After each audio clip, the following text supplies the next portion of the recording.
Alors, la fonction cube, le deuxième paragraphe de ce chapitre. Donc la fonction cube, c'est relativement simple, c'est la fonction telle que f de x est égal à x au cube, comme son nom l'indique. Ce qu'il faut savoir, c'est que cette fonction est toujours croissante sur son ensemble de définition R.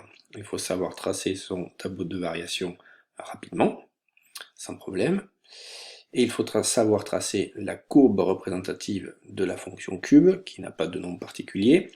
Alors, le problème c'est que le cube d'un nombre, ça devient relativement grand, relativement vite. 2 au cube, c'est déjà égal à 8, donc c'est assez difficile de tracer beaucoup de points représentatifs sur cette courbe. Il faut quand même savoir que 0 au cube, c'est 0, donc ce point doit être sur la courbe. 1 au cube, c'est 1, donc le point de coordonnée 1, 1 doit être sur la courbe. 2 au cube, je l'ai dit, c'est 8, ça doit être sur la courbe. 3 au cube, ça ferait 27, ça devient compliqué. Et puis cette fonction, ce qu'il faut savoir, c'est une fonction qui est impaire, et on sait que les fonctions impaires, elles sont symétriques par rapport à l'origine du repère ici. Et donc le symétrique du point de coordonnée 1, 1 qui est là, c'est le point de coordonnée moins 1 qui est ici, et moins 1 au cube, c'est bien moins 1. Donc ce point doit être sur la courbe, moins 2 au cube, ça doit faire moins 8, on doit avoir un point ici aussi sur la courbe. Là je vous ai fait un zoom autour de 0 de la courbe de la fonction cube.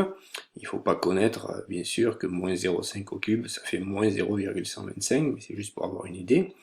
Et on constate autour de 0 que la courbe de la fonction cube s'aplatit autour de l'axe des abscisses, puis le traverse en 0, et repasse au-dessus ensuite en s'aplatissant au début autour de l'axe des abscisses.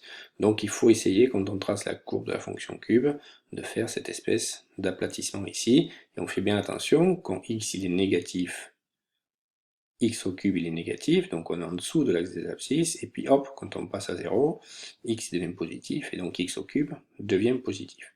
Dans le tableau de valeurs, ce qu'il faut savoir, et c'est ce que j'ai dit, moins 2 au cube, c'est moins 8, moins 1 au cube, c'est moins 1, 0 au cube, c'est 0, ainsi de suite. Pour des valeurs décimales, c'est pas la peine de savoir ça par cœur.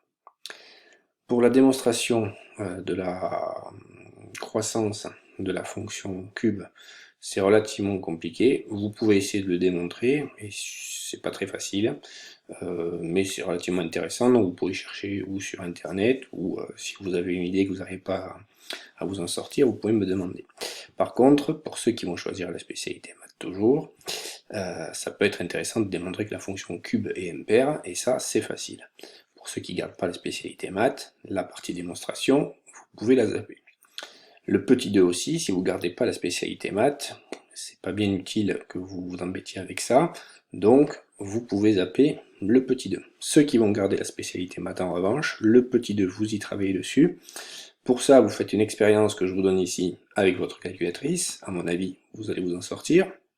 Puis une fois que vous avez fait l'expérience, vous allez dans le livre à la page 216, vous recopiez la dernière propriété en bas de page, vous recopiez la courbe qui est tracée avec le schéma des trois fonctions dont on vous parle, et vous recopiez et vous comprenez la démonstration qui est indiquée dans le livre.